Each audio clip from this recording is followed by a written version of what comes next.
Casey, welcome, man. I appreciate it. It's great being here. It's nice to have you, man. 2 years in the league, you got like 11 sacks. For somebody who plays inside, usually getting double teamed, that's a pretty big number. So tell me a little bit about how your first 2 years in the league have been. It was great. I've always known about the CFL, and going in here after about 5 years of playing, I was ready to head up north, and knew a lot about it. Actually, one of the first games I was watching and kind of rooting for was actually Hamilton, and in that 19 Grey Cup when they were playing Winnipeg, and knew a buddy on the team from college, and that's kind of where it started, where I first started really watching the CFL, and it's good athletes up here and good play, and didn't think twice about it when had a team reach out and have my rights, and it's been great being up here, and it's been phenomenal the last 2 years being in Winnipeg, and I'm glad to be here now for sure. Yeah, so you said that Hamilton was kind of your first impression of the CFL, and then actually getting into the league and having a chance to play against them, play in this city. What was your impression of this team in terms of their personality, or what did you think when you heard Hamilton Ticats? I believe the first time we played was actually in that 2021 Grey Cup. We actually played the first game of the season against them, so that was my first impression. I mean, that was a shootout there in Winnipeg when we played you guys, and then we played them again in the Grey Cup, and that was being here and seeing all the fans here. I mean, it was crazy. So seeing that side of things here for the first time in that Grey Cup was crazy. So I knew every part of a good organization. Seeing that side of it, on the outside of it, can only see the outside, and then seeing the inside now of everything, and learning some more of the players and the coaches now that I'm being here. It's it's phenomenal. Yeah, and speaking of the players, there's a lot of great players who will be playing next to you, from guys like Dylan Wynn, Ted, JG, even the younger guys like Malik Carney and Kwaku Boateng and Mason Bennett. There's a lot of great guys on that D-line. Talk to me about that room, and what's it like to be.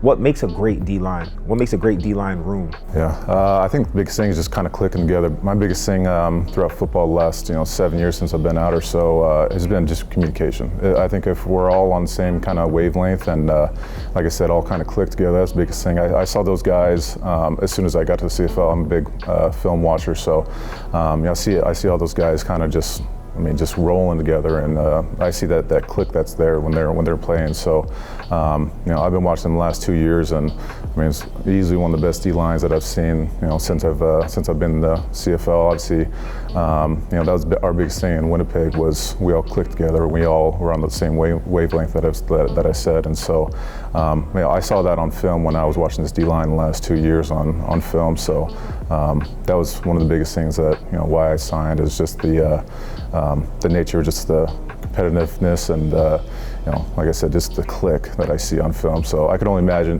being in the room and then kind of getting together, after a few weeks and then throughout the year or so.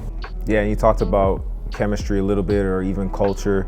I know O'Shea's a big culture guy over there in Winnipeg, and it's almost like we got the other side of the coin in Coach O. These guys, they were tag team partners when they played. Now they're developing a bit of a rivalry as coaches.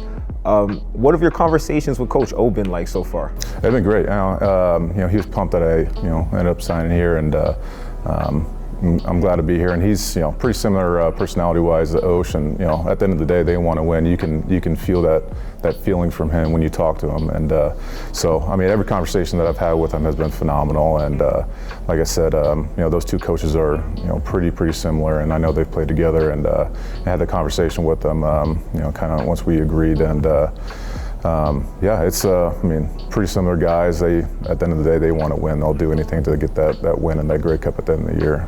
So, for those who haven't had the privilege or the pleasure to watch your film, talk to me a little bit about what you bring in.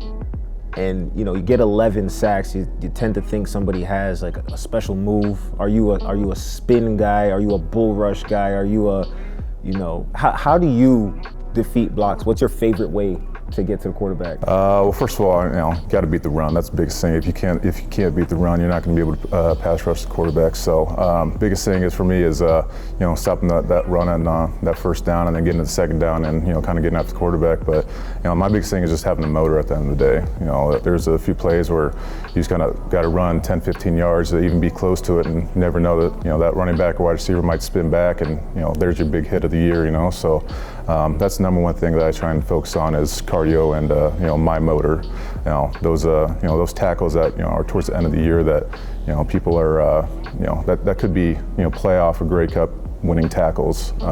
That's my biggest thing is just the motor. So you get them, you stop them first down, and then after that you can kind of have fun on second down and getting after the quarterback.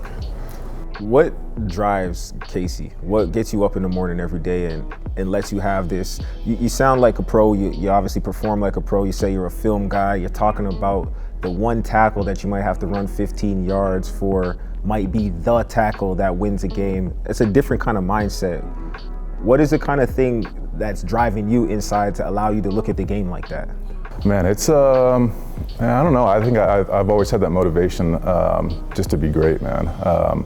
I think that's my biggest thing throughout college and being the pros now. If you're not always on your game and just having that motivation, sometimes it's hard to find the motivation. You're getting ready for a game and it's maybe just not clicking like it sometimes is. You got to find that motivation deep down, and you kind of got to figure out your why, right? And so that's the biggest thing. You always got to be motivated. There's always got to be a chip on your shoulder of regardless of what it is, if it's good or it's bad, you just got to find that chip. And I think I've had the same motivation in my head that I've had since the beginning of college, and even in high school I've always had that motivation of just a certain reason. It doesn't always have to be the same reason, but I've always had that motivation, that drive just to be great. So what can you tell Tiger Town?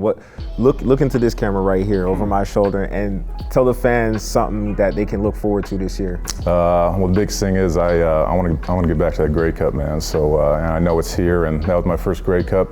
Was here and was winning that here, and I want to be back here and in front of that black and gold, and get that for the city because I know how much it means for them. Awesome. Thank you, man. Man, appreciate you.